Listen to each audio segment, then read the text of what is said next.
What's going on, guys? Dropadooski here. Today I want to go over followers in Diablo 3 for patch 2.6.1. Now, when I say 2.6.1, the follower guide that I'm doing now, the follower's been the same for many seasons, but if in the future we get new legendaries that could impact how we gear these followers, I will do a follow-up guide so that you guys are always, up to date on how to build your followers and which followers to use and when and why you should use them at those levels. Now for this specifically, this is my route, how I go through the season, whether I'm pushing early on or late game, depending on where I'm at in the season. I will put a link in the description to a guide that Deadset wrote on Icy Veins for followers. There's a lot of good info in there as well, and a lot of it is the same as how I would decide to gear my follower going through the season. So we're going to go through the followers themselves and then the gear I use in that order. So let's jump into it. For the Templar is what I always default pick at the beginning of the season. The reason being is that below 1,000 paragons or 1,100 paragons, the biggest issue is staying alive, right? So if you're playing softcore or hardcore and you're trying to take advantage of any aspect of healing or stun, the Templar is really, really good early on. The reason I say that is because of the way that your primary stat works for each class, and let's go over that quickly before we jump into the Templar. Now, for the Barbarian, for instance, you get Strength as your primary stat. Now, after 800 Paragons, every point of Paragon is going to go into Strength. Now, Strength not only gives the Barbarian and the Crusader damage, but it also increases armor. So as you get more and more Paragons and you get more and more augments on your gear, you're going to get more and more armor and damage for those two classes. So early on you're going to have a lot less armor and be a lot more squishy. Later on you may opt into using the Enchantress for more damage buffs.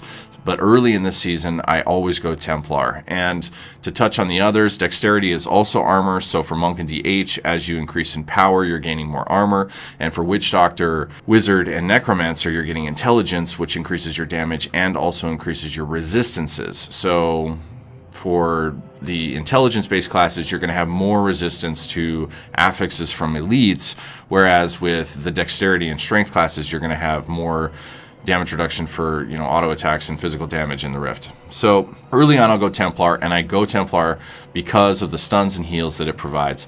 Looking at the Templar itself, the best stat on the first row that I always take is heal. Any forms of heal are very good because they're kind of your oh shit moments. I'm dying. You get healed by your Templar. The second one here is either Loyalty, which regenerates health, or Intimidate. I almost always take Loyalty as it's a low percentage of life regen, but any life regen helps, especially early levels when you're very squishy and you're taking a lot of damage in rifts. The third, I take Charge. Now, neither one of these gives you some sort of heal, but Charge will charge in and stun all enemies within 8 yards, right? So the stun there lasts for 3 seconds, and it can prevent enough damage during that time to enable you to kill the mobs that it's stunning. So any form of CC or heal on this Templar is going to be very beneficial for you when you're pushing a solo grid or rift. Now this last ability is going to depend on what type of build you're running. Now, if I'm running a build that does not synergize with resource management, so for instance, Wave of Light Monk sometimes is starved for resources, or Rothma Necro, those things, whenever I need resource in order to do damage, I always go Inspire. Inspire regenerates mana, hatred, wrath, arcane power, fury, spirit, essence, any of those things. All of your resources on any class or any build is going to be either, it's going to increase the regen on those things, which is going to be helpful for you to do damage. If you're not running a resource-starved build, then you go Guardian. Now, Guardian rushes into your aid. I'm sure you guys have seen this many times in Griffs, knocks things back, and gives you a big chunk of health. It's very useful, and it's very helpful early on for those heals. You can use it later too if you're on a build that has mega damage but is very squishy. Monks have this issue all the time, whereas like Barbs and Witch Doctors in some aspects benefit much more from an Enchantress late game season. because of the attack speed bonuses and other things. And we're going to jump into her next. So looking at the Enchantress, these 3 abilities are the ones that I want to focus on. And I'm going to touch on why I don't select this now. So a pro tip for any of your followers, regardless of which ones you select, on any given character, if you go to your Enchantress and you do not select a skill, you have the ability to avoid it if you don't want to use it. I don't like to use the first skill on Enchantress. As Charm, you can mimic with an amulet. So if I want a Charm, I can put on an amulet charm.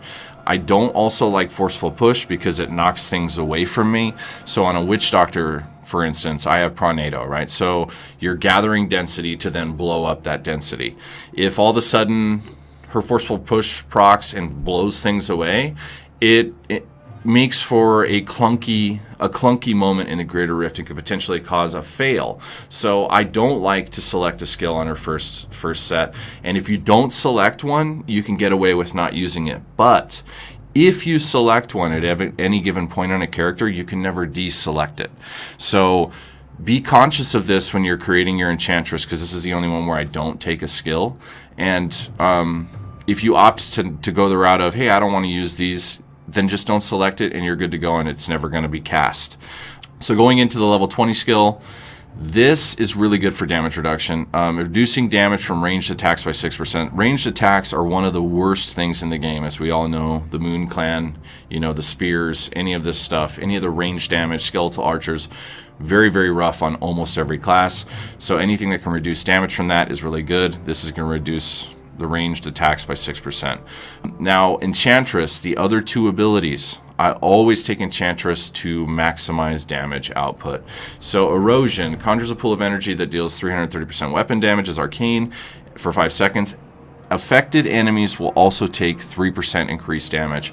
Now, 3% increased damage may seem like very little, but I'm sure many of us have gotten those GRs where we cleared it with 1 second left, or split seconds left. If you didn't have that 3% increased damage, you wouldn't have got to clear. So even though it seems minuscule when looking at it, it's 3% damage, and it does help and does increase your clear time as you're going through the rift. So by default, I almost always take Erosion. On the last skill for Enchantress, Focus Mind synergizes and is used by almost every class in the game that utilizes attack speed. A 40-yard aura that increases attack speed of you and your Enchantress by 3%. If you're using a build that benefits from attack speed, you always go Focus Mind. 3% attack speed is huge.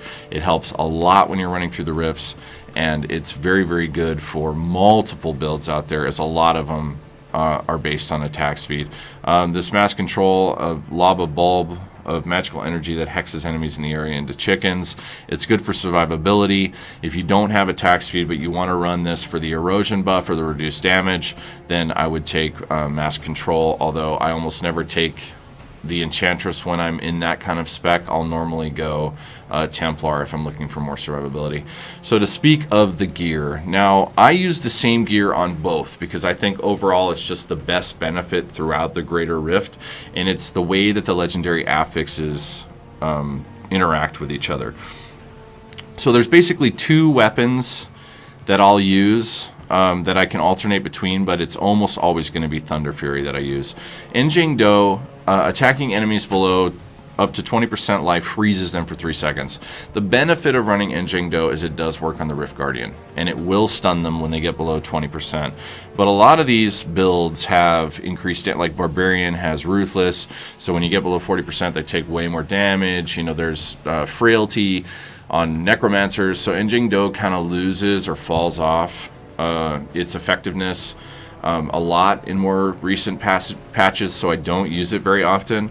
Thunderfury seems to be the best bet for me, and I use this both on the Enchantress and the Templar.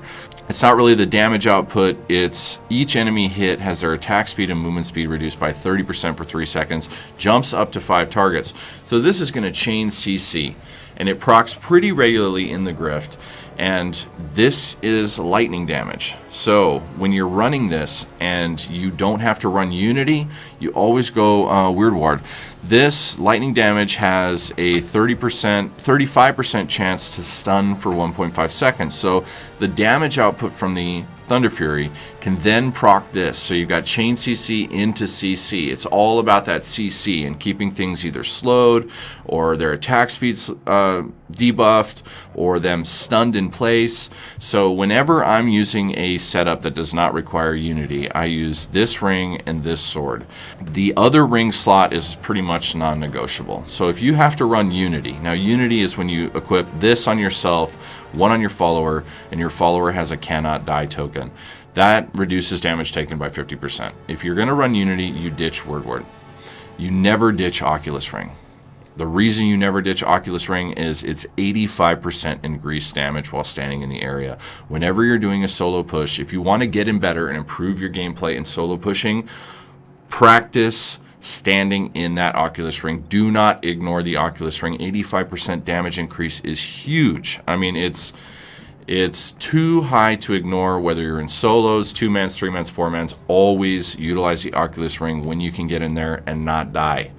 So I never get rid of the Oculus Ring. I'll either get rid of Word for Unity or I'll take Word and Oculus Ring, but I'll never get rid of Oculus Ring. The Amulet. Let's touch on the Amulet slot. There's two that I'll use, S of Johann and Overwhelming Essence. Now, S of Johann is pretty much the best in slot for me on almost all builds other than Witch Doctor. Now, if I run Witch Doctor's solo push builds almost always use Pronado, right? Pronado is like a built-in S of Johann. There's a bunch of enemies running around here. I Pronado, it pulls them all in, and then I dump damage on them. The big issue with S of Johann and Pronado is you just Pronadoed, S of Johann procs and pulls stuff over here, right? Whoop. And it causes confusion, it causes aggravation, it'll get you tilted. You don't want to get tilted when you're in solo pushes. So if I'm running a Witch Doctor, I almost always take Overwhelming Desire. That amulet I don't have in my bag here because I haven't got it on seasonal, but it does come from bounty caches, and it has a chance to charm enemies, and charmed enemies take, I think, up to 35% increased damage. The downsides of Overwhelming Desire is it's got a high internal cooldown, and it does not work on Rift Guardians. So you get no benefit from that on the Rift Guardian, but you also get no benefit from S of Johann on the Rift Guardian. So basically what you should do is if you have your own form of mob grouping, then run Overwhelming Desire. If you do not, run S of Johann. The other thing that I'll mention is because I use this exact same gear setup for my Templar, the only thing that I add, because you have a shield slot, is the Freeze of Deflection. Now the Freeze of Deflection, blocking an attack, has the chance to freeze the attacker for 1.5 seconds. So as you can see, there's a theme here with this gear. It's all themed around, your gear specifically is themed around CC. You want to be stunning, you want to be slowing, you want to be freezing, immobilizing, all of these things, or displacing. You want that.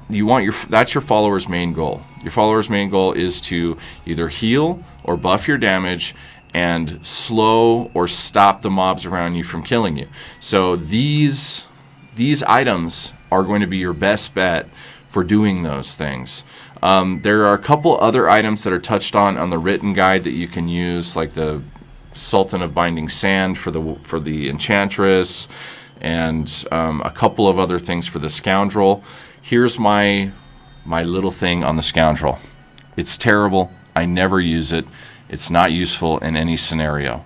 Some of you, I'm sure I'll get some comments like, hey, I like the Scoundrel. That's fine. If you want to use the Scoundrel, go, feel free. But in my opinion, the Scoundrel is the worst follower, and I'll never really take it.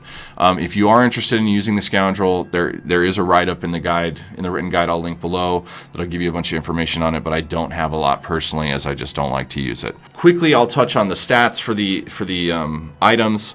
Always roll cooldown. If you can get cooldown on the rings, the amulet, the weapon, cooldown affects your follower's ability casting as well. So just like it works on you, it works on your follower. So if you want more pools conjured, if you want more erosion pools conjured, and you want anything else, like on your Templar specifically, it's very, very important for cooldown. More heals, more charges, more, go for cooldown. The next thing, weapon range damage, even though your your followers don't do a ton of damage. You know, every little bit of damage helps.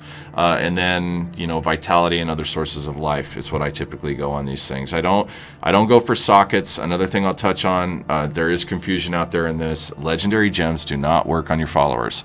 Do not put legendary gems on your followers. They do nothing for them, and it's just a waste. If you're going to have a socket on an item, put primary stat there, or put some sort of, you know, if this is Enchantress is intelligence based, if you want to put armor gems in there for damage reduction for your follower, you can, but I almost always would just put intelligence in to give it a little more damage and a little more, you know, oomph in attacking in the rift. Other than that, I've pretty much gone over everything that I know about the follower. If you guys have more questions, feel free to leave comments below or stop by the Twitch stream. We do talk about Diablo and other things all day long, so it's twitch.tv/dropadooski. We got a great community in there, and if you have more questions, hit me up when I'm live. It's Monday through Saturday. I start at noon Mountain Standard Time, and I go to either 8 p.m. On Saturdays I go till 5. So feel free to stop in there anytime. Also, leave comments below if you have other tips or tricks for the followers. Let me know in the comments, and we can discuss them and potentially update the guide or whatever. So everybody, thank you so much for checking this video out. If you liked it, please hit the like and subscribe button. And just let me know how I'm doing. I'm going to be trying to get more guides out like this, either, you know, pro tips or, you know, build guides. So everybody, thank you. Good luck in the grifts, and have a fantastic season 12. Peace.